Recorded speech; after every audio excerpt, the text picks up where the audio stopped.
Hello नमस्कार दोस्तों, देखिए आपके अपने इस मास्टर स्टडी चैनल में स्वागत है। तो देखिए आज हम गोलीय दर्पण मतलब ऑप्टिक्स का पार्ट नंबर 2 पढ़ रहे हैं। ठीक है, तो देखिए गोलीय दर्पण के बारे में पढ़ेंगे। ठीक है, तो बिना देर के शुरुआत करते हैं।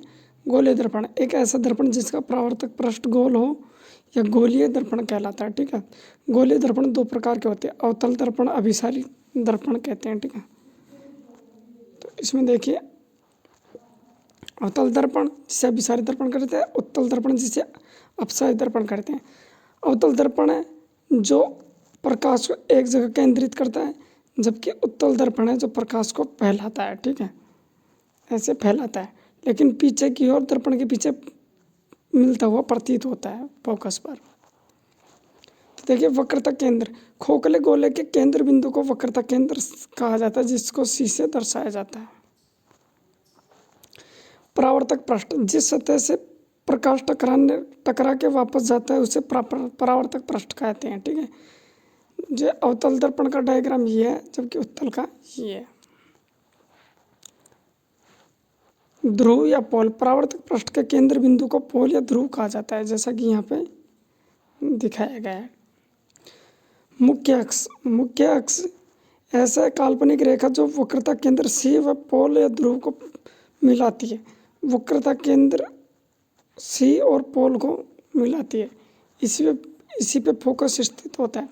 मुख्य फोकस बिंदु, जब कोई प्रकाश की किरण मुख्य अक्ष के समांतर जाती है तो परावर्तन के पश्चात जिस बिंदु पर आके मिलती है उसे मुख्य फोकस कहते हैं। मतलब परावर्तन के बाद जिस बिंदु पे आके मिलती है वो मुख्य फोकस कहलाता है।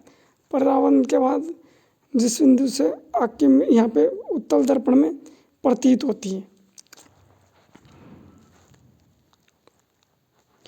वक्रता त्रिज्या आर, पोल से वक्रता केंद्र सी के बीच की दूरी को वक्रता त्रिज्या आर कहा जाता है। फोकस दूरी, पोल से मुख्य फोकस तक की दूरी को फोकस दूरी कहा जाता है। फोकस दूरी हमेशा वक्रता त्रिज्या की आधी होती है, मतलब F बराबर R/2। अवतल दर्पण में जो जो इधर की साइड होता है वो माइनस में होता है, मतलब इधर की साइड माइनस में, जबकि इधर की साइड होता है किसी भी दर्पण में वो प्लस होता है।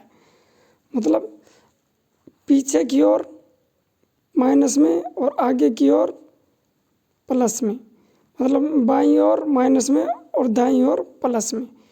ठीक है, ये आगे होगा और ये पीछे होगा। ठीक है, मतलब आगे की ओर माइनस में और पीछे की ओर प्लस में। अवतल दर्पण की फोकस दूरी ऋणात्मक तथा जबकि उत्तल दर्पण की फोकस दूरी हमेशा धनात्मक होती है। यदि किसी दर्पण की वक्रता त्रिज्या 20 सेमी है तो उसकी फोकस दूरी कितनी होगी, तो F बराबर R/2। तो यहाँ से फोकस दूरी 10 निकल के आ जाएगी। अब अवतल दर्पण और उत्तल दर्पण, ऐसा दर्पण जिसका परावर्तक पृष्ठ अंदर की ओर धंसा होता है अवतल दर्पण कहलाता है। मतलब अंदर की ओर धंसा हुआ हो और बाहर की ओर या उभरा हुआ हो, ऐसा परावर्तक पृष्ठ जिसका पृष्ठ बाहर की ओर उभरा हुआ वह उत्तल दर्पण कहलाता है। और देखिए अवतल दर्पण प्रकाश की किरणों को परावर्तन के पश्चात एक बिंदु पर मिलाता है, इसलिए इसे अभिसारी दर्पण कहते हैं। मतलब प्रकाश की किरणों को एक जगह फोकस पर मिलाता है। ठीक है, और उत्तल दर्पण प्रकाश की किरणों को परावर्तन के पश्चात फैलाता है, इसलिए इसे अभिसारी दर्पण कहते हैं। लेकिन प्रकाश की किरण दर्पण के पीछे की ओर मिलती हुई प्रतीत होती है। मतलब ये प्रकाश की किरण को फैलाता है लेकिन पीछे दर्पण के पीछे मिलती हुई प्रतीत होती है, इसलिए इसे अपसारी कहते हैं। अवतल दर्पण की फोकस दूरी हमेशा ऋणात्मक होती है, ये ध्यान रखना, जबकि उत्तल दर्पण की फोकस दूरी हमेशा पॉजिटिव होती है। अवतल दर्पण से बनने वाला प्रतिबिंब वास्तविक और उल्टा बनता है। वास्तविक के साथ उल्टा आता है, लेकिन आभासी के साथ हमेशा सीधा आता है और वस्तु हमेशा वस्तु से छोटा होता है। उपयोग, सामान्य टॉर्च में, वाहनों के हेडलाइट में, दंत चिकित्सा दांतों का बड़ा प्रतिबिंब देखने के लिए, अजामती लोग शेविंग बनाने के लिए अवतल दर्पण का उपयोग करते हैं। जैसे सोलर कुकर में अवतल दर्पण का उपयोग किया जाता है। यदि कोई प्रकाश की किरण मुख्य अक्ष से जाती है तो परावर्तन के पश्चात मुख्य अक्ष से ही वापस लौटती है। उपयोग देखिए, वाहनों के साइड मिरर में उत्तल दर्पण का प्रयोग किया जाता है। यदि कोई प्रकाश की किरण मुख्य अक्ष से जाती है तो परावर्तन के पश्चात मुख्य अक्ष से ही वापस लौट आती है। तो देखिए, अवतल दर्पण से बनने वाले प्रतिबिंब कुल 6 स्थितियां होती है। 5 स्थितियों में प्रतिबिंब वास्तविक व उल्टा बनता है, जबकि स्थिति नंबर 6 में आभासी व सीधा होता है। देखिए, अगर वस्तु यहाँ 1 पे रखी होगी तो प्रतिबिंब यहाँ फोकस पे बनेगा, 2 पे रखी होगी तो फोकस और वक्रता केंद्र सी के मध्य बनेगी, ठीक है, 2 नंबर पे। अगर ये 3 वक्रता केंद्र सी पे रखेंगे तो सी पर ही प्रतिबिंब बनेगा और बराबर बनेगा, जबकि सी और एफ के मध्य रखेंगे नंबर 4 पे तो प्रतिबिंब बनेगा सी से परे बनेगा, ठीक है, सी से परे बनेगा। और अगर फोकस पे रखेंगे तो प्रतिबिंब अनंत पर बनेगा। अगर फोकस और पोल के मध्य रखेंगे स्थिति नंबर 6 तो प्रतिबिंब दर्पण के पीछे बनेगा और वस्तु से बड़ा बनेगा और आभासी बनेगा, वास्तविक और आभासी बनेगा, ठीक है। जैसा कि यहाँ पे दिखाया गया, अनंत में वस्तु रखेंगे तो मुख्य फोकस पर बनेगा, वास्तविक उल्टा और बिंदु नुमा। अनंत व सी के मध्य रखेंगे या सी से परे रखेंगे तो सी व एफ के मध्य प्रतिबिंब बनेगा, वास्तविक उल्टा वस्तु से छोटा बनेगा। अगर सी पर रखेंगे तो सी पर ही प्रतिबिंब बनेगा, वास्तविक उल्टा वस्तु के बराबर बनेगा। अगर सी व एफ के मध्य रखेंगे तो अनंत व सी के मध्य प्रतिबिंब बनेगा, वास्तविक उल्टा व वस्तु से बड़ा होगा। अगर फोकस पर वस्तु रखेंगे तो प्रतिबिंब अनंत पर बनेगा, वास्तविक उल्टा व वस्तु से बहुत बड़ा या आवर्धित बनेगा। फोकस व पोल के मध्य रखेंगे वस्तु को तो दर्पण के पीछे प्रतिबिंब बनेगा, आभासी सीधा व वस्तु से बड़ा बनेगा। अब देखिए, उत्तल दर्पण से बनने वाले प्रतिबिंब, इसमें कुल 2 स्थितियां बनती है। दोनों स्थितियों में प्रतिबिंब आभासी व सीधा और वस्तु से छोटा बनता है, फिक्स है, ठीक है। वस्तु अनंत पे रखेंगे तो प्रतिबिंब फोकस पर बनेगा। अगर वस्तु अनंत व पोल के मध्य रखेंगे तो प्रतिबिंब है जो पोल व फोकस के मध्य बनेगा। मतलब अनंत पे रखेंगे तो फोकस पर प्रतिबिंब बनेगा, आभासी सीधा बिंदु नुमा बनेगा। अगर अनंत व पोल के बीच में रखेंगे तो पोल व फोकस के बीच में प्रतिबिंब बनेगा, आभासी सीधा वस्तु से छोटा बनेगा। अब देखिए, ये यहाँ से 100% एक क्वेश्चन आता है एग्जाम में, ध्यान रखना, इसको अच्छी तरह देखना। किरण आरेखों का उपयोग करके गोलीय दर्पण से बनने वाले प्रतिबिंबों को निरूपित कीजिए। तो देखिए, ये मुख्य अक्ष है, ठीक है। अगर कोई वस्तु मुख्य अक्ष के समांतर आएगी तो फोकस से जाएगी, ठीक है। अगर वक्रता के अंदर सी से आएगी तो सी से ही जाएगी, ठीक है।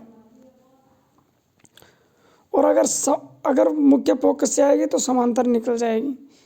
और अगर पोल से आएगी तो पोल से मतलब कोण आई और कोण आर बराबर होगा, ठीक है।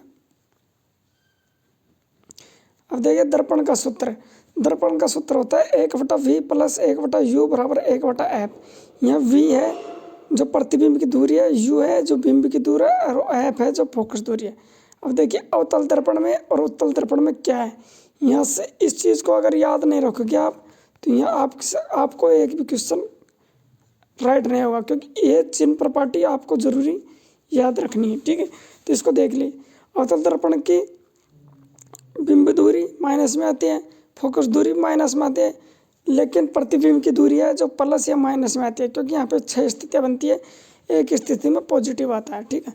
जबकि उत्तल दर्पण में बिंब की दूरी माइनस आती है, फोकस दूरी प्लस आती है और प्रतिबिंब की दूरी है जो प्लस में आती है, ठीक है। तो इसको याद रखना। अब चिन्ह प्रॉपर्टी में देखिए, कार्तिक चिन्ह प्रॉपर्टी में ये आगे की ओर होता है जो माइनस में होता है और पीछे की ओर होता है जो प्लस में होता है। मतलब h मतलब बिंब की ऊंचाई और h' मतलब बिंब की ऊंचाई, ठीक है। ये ऊपर होगा तो प्लस में होगा और नीचे होगा तो माइनस में होगा, ये ध्यान रखना। तो इस चिन्ह प्रॉपर्टी का अच्छी तरह याद रखना, ठीक है। अब है आवर्धन क्षमता। आवर्धन क्षमता से हम ये पता लगाते हैं कि बिंब प्रतिबिंब से कितना गुना बड़ा या छोटा है, ठीक है। जैसे m = -v/u या h'/h मतलब प्रतिबिंब की ऊंचाई बटा बिंब की ऊंचाई। अगर आवर्धन क्षमता 1 होगी तो प्रतिबिंब और बिंब की ऊंचाई बराबर होगी। आवर्धन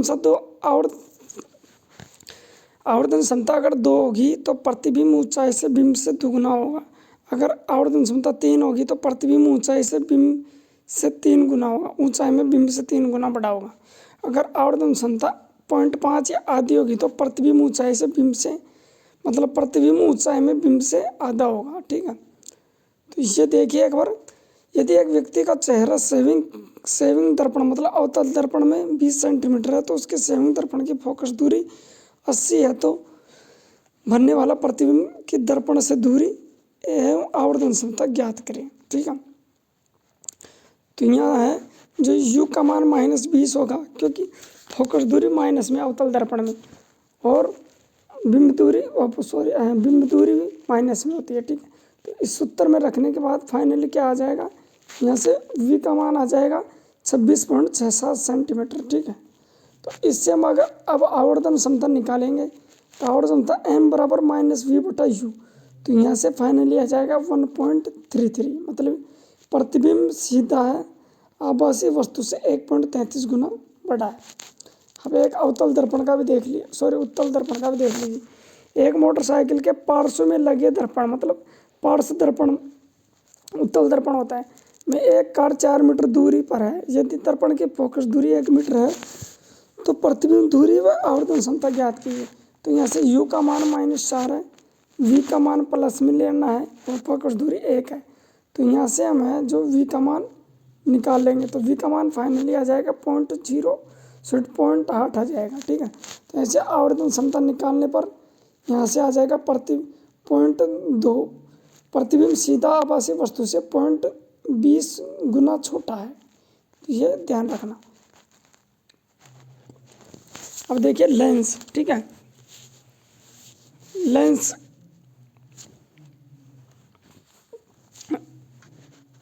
तो देखिए लेंस को हम अलग पार्ट में समझा देंगे। ठीक है, लेंस को अलग पार्ट में समझा देंगे, इससे क्या हो गया आपको अच्छी तरह समझ में आ जाएगा। ठीक है, तो वीडियो अच्छी लगे तो वीडियो को लाइक करना, चैनल को सब्सक्राइब करना, अपने दोस्तों में शेयर करना, और हमारे टेलीग्राम चैनल का लिंक डिस्क्रिप्शन में उसे भी जाके ज्वाइन करना। ठीक है, धन्यवाद।